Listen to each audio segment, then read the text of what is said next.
For some, the old brick building that houses Highlands Junior High carries historic charm. But its principal, Brad Burns, vividly remembers how one parent described it. She goes, "This looks like a residential school. That can't be good. What can we do to change that?"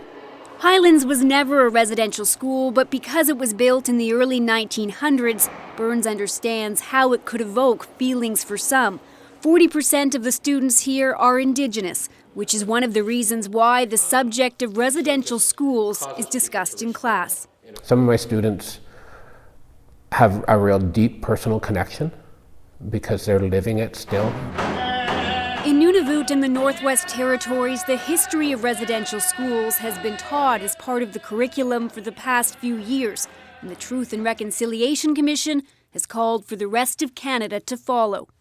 Across the country, provinces are all at different stages when it comes to developing a curriculum that includes the history and impact of residential schools. One of the first priorities is to make sure teachers have the resources to teach it. At this workshop, educators are learning about just how to teach the subject. What does reconciliation look like? In British Columbia, several teachers participated in a pilot project where they taught about the legacy of residential schools. When the kids were learning about the experiences, and that evoked a lot of emotion, things like sadness and anger.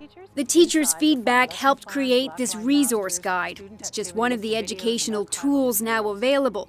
Charlene Barehead is with the National Centre for Truth and Reconciliation. In the end, this isn't a topic in school. This is about how we live with one another in this country. Which is why she says it's imperative students start learning about that history as soon as they're old enough to head to class. Briar Stewart, CBC News, Edmonton.